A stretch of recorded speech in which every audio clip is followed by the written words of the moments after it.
ये पामपोर टाउन है, डिस्ट्रिक्ट पुलवामा में पड़ता है।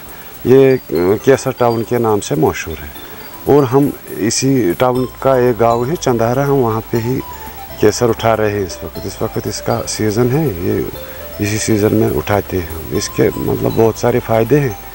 ये बहुत सारी अद्वियात में इस्तेमाल होता है, स्पाइस भी यूज़ होता है। ये दुनिया का सबसे अहम स्पाइस और सबसे कीमती स्पाइस माना जाता है। और किस तरह से आप यहाँ पर काम करते हैं, क्या क्या यहाँ पर होता है, थोड़ा सा प्रोसीजर अगर बताइए। ये हम इसमें पहले सीड इसका लगाते हैं सितंबर में, अगस्त सितंबर में इसका सीड लगता है और फिर ये इसका ये जो फूल होता है ये अक्टूबर, एंडिंग अक्टूबर से शुरू होता है और नवंबर 5-10 नवंबर तक ये रहता है। तो इसमें मेहनत बहुत सारी लगती है। इसको पहले सीड लगाना पड़ता है, फिर इसकी खुदाई करनी पड़ती है, फिर अपने हिसाब से हम इसको अगर पानी का ज़रूरत पड़ेगा तो पानी भी देना पड़ता है, या बारिश टाइम पर आती है तो उस पर भी चलता है। मगर मेहनत इसमें बहुत सारी लगती है, उठाना पड़ता है, फिर इसको घर में और प्रोसेस करते हैं, निकालना पड़ता है इसमें से, और फिर आगे इसको क्वालिटी अलग अलग क्वालिटी के हिसाब से अपने हिसाब से क्वालिटी बनाते हैं। एक्सपोर्ट भी होता है पूरी मतलब वर्ल्ड में ये, तो मतलब बहुत अच्छी चीज़ है ये। बहुत आप एक एक्सपर्ट है, यहाँ पर काम करते हैं, तो सरकार को क्या कुछ करना चाहिए जिससे और ग्रो हो जाए, क्योंकि कश्मीर का पामपोर माना जाता है वर्ल्ड में, इसलिए क्या ओपिनियन है आपकी? इसमें सरकार की अदम तवज्जो की वजह से ये प्रॉब्लम हो गई कि लेबर का कास्ट बढ़ गया, इसका कास्ट थोड़ा कम हो गया, इसका वैल्यू प्राइस जो है वो कम हो गया है। तो जो इसका किसान है चाहे ज़मींदार है, उसको इसके साथ अब दिलचस्पी उतनी नहीं रही, क्योंकि उसका आउटकम जितना होना चाहिए उतना है नहीं। प्रोडक्शन भी थोड़ी कम हो गई। इसमें एग्रीकल्चर वालों का ताउन की ज़रूरत है और मतलब गवर्नमेंट को भी गवर्नमेंट हेल्प की भी ज़रूरत है, जो इसमें फाइनेंशियली भी इसका सपोर्ट करे और इसको वाटरिंग में भी इसका उनका रोल रहना चाहिए। इस वजह से हम थोड़ा इसकी दिलचस्पी घट रही है दिन ब दिन, क्योंकि ये इसका कास्ट कम हो रहा है और इधर से लेबर का वैल्यू बढ़ रहा है।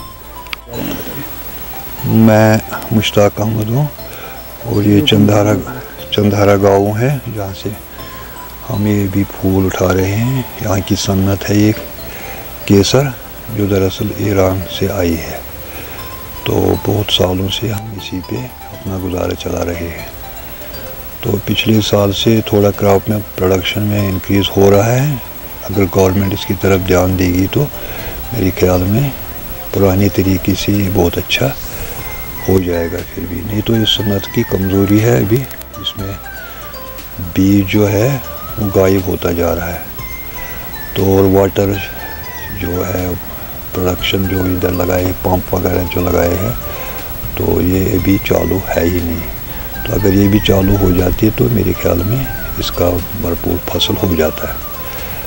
तो हम इसी सन्नत पे मुनहसर है। ये पूरा पामपोर एरिया जो है, यहाँ जो आसपास के गांव लतपुरा है, चंदारा है, पामपोर है, इधर लद्दू है, मुनपोरा है, ये बहुत कोनिबल है, बहुत सारे गांव इसी सन्नत पे मुनहसर है। तो यहाँ का जो ज़मींदार है वो काम भी यही करता है और तिजारत भी इसी में तो अपना गुजारा चला रहा है। तो जानना चाहिए कि जो सैफरान है किस तरह से इसको वर्ल्ड में जानते हैं? दरअसल ये वर्ल्ड के दूसरे नंबर पे है। पहले नंबर का स्पेनिश है, दूसरे में आता है कश्मीरी, तीसरे पे कश्तवाड़ का है और चौथे पे ईरान का। बदकिस्मती से ईरान में से तो प्रोडक्शन बहुत होता है, वहाँ से जो हिंदुस्तान में भी खर्चा जो हो रहा है केसर, वो ये ज़्यादा ईरान से ही इंपोर्ट करती है। तो इस वजह से इसका दाम जो है, इसका रेट जो है कश्मीरी केसर का वो बहुत कम है। हालांकि मेडिसिनली अगर देखा जाए प्रैक्टिकली तो इसी का ज़्यादा है। कलर है, 5 साल तक ये रहता है, इसका कोई ख़तरा नहीं रहता है। तो बाकी जो ये ईरान का है वो 1 साल में ख़त्म हो जाता है। तो इस वजह से हम परेशान रहते हैं जब वहाँ का प्रोडक्शन बहुत ज़्यादा आता है, कोई यहाँ डिमांड कम हो जाती है इस केसर की। तो लोगों ने दरअसल कम ध्यान देना अब शुरू किया इस पे, जब इस पर कोई बराबरी इनको आती नहीं है। तो अब कर रहे हैं जैसे तैसे, तो करना पड़ता है। सर आपकी क्या ओपिनियन रहेगी सरकार के लिए कि किस तरह इस सनत को बचाया जाए? सरकार ने तो कदम उठाया था, पाइपें बिछाई थी पानी के लिए। वक्त पे अगर इसको पानी मिल जाता तो मेरे ख्याल में इसका वक्त वक्त पे पानी, जैसे स्प्रिंकलिंग जो होती है उधर ईरान के अंदर, यहाँ भी लगाई थी उन्होंने, लेकिन ये मटेरियल वेस्ट मटेरियल है मेरे ख्याल में। तो कोई इसमें इस साल करीब 5 साल से चल रहा है ये प्रोजेक्ट, तो अभी तक कंप्लीट ही नहीं हो पा रहा है। इन्वेस्टमेंट गवर्नमेंट ने की थी लेकिन वो ज़ाया हो गई, सब पाइपें बाहर निकाली हुई है, किसी जगह वो चल ही नहीं रहा है इसका, वो स्प्रिंकलिंग जो उन्होंने बताया था तो वो चल ही नहीं रहा है।